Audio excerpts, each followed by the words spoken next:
Is self-defense biblical? Yes, it is. Now, I want to say from the start, Jesus does not advocate being a violent person. He said, if you live by the sword, you'll die by the sword. If you're a warmonger, if you're going around attacking people, eventually it's going to come back to you. Don't do that. But being able to defend yourself from an attack does not make you a violent person. It makes you prepared. Now, Jesus told his disciples in Luke 22, verses 35 and 36, he said, "When I sent you without purse and scrip and shoes, lacked you anything?" And they said, "Nothing." This is in reference to earlier in Jesus' ministry when he sent his disciples out, and he said, don't take anything extra with you, because God will provide for you along the way. But now things are changing. Jesus is about to go to the cross at this point in the Gospel of Luke, and he's preparing his disciples because now they're going to face persecution. They're going to face a lot of pushback. And he said to them, "But now he that has a purse, let him take it, and likewise his scrip, and he that has no sword, let him sell his garment and buy one." And what did they say? Verse 38, they said, "Lord, behold, here are 2 swords." And he said to them, "It is enough. It's sufficient."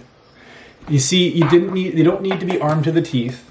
They don't need to have swords and grenades and all this. Just 2 swords for the group was sufficient.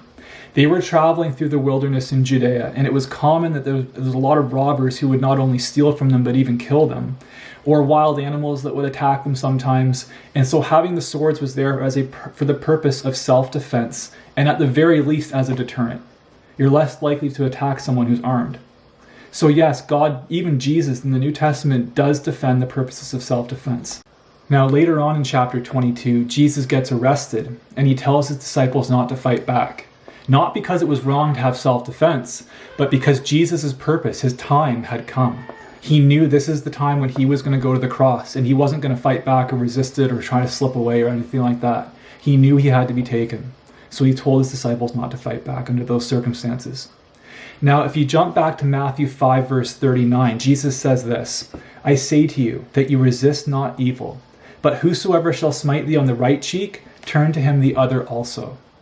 Now, what's he talking about here? He's not talking about self-defense when somebody's trying to attack you. He's talking about being insulted, whether it be for your faith or for anything else. How do you know? Because most people are right-handed.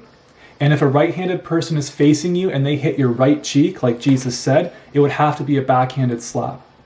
A backhanded slap is an insult. It is today, it was 2,000 years ago, it's always an insult. And Jesus is saying, if people are insulting you or making fun of you for something, don't worry, take it. That's not the same, though, as if somebody's trying to attack you, to kill you, to steal your children or anything. Under those circumstances, absolutely self-defense is justified. And Jesus, again, he told his disciples to be prepared for that in Luke 22. Now, even look back at Israel. Israel, when they were rebuilding their walls under Nehemiah, in Nehemiah chapter 4, verse 17, it talks about how as they rebuilt the wall, they would have like a shovel or a trowel or some tool in one hand, and they had a sword in the other. They were prepared to defend themselves, because back then a city without a wall was a sitting duck, and they had to be able to defend themselves in case they were attacked. In Esther chapters 8 through 9, you see that the king gave permission for the Jews to defend themselves when they were attacked by the Persians. And they killed a lot. They killed thousands. And that was in self-defense. Had they not done that, Israel would have been wiped out. The Jews would have been wiped out, and the Bible would have ended right then and there. But because they defended themselves, the nation continued, and eventually Jesus came through them. Self-defense is absolutely justified under certain circumstances.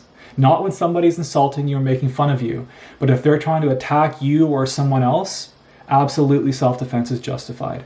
And Jesus prepared his disciples for that in Luke 22. Thank you for watching. God bless.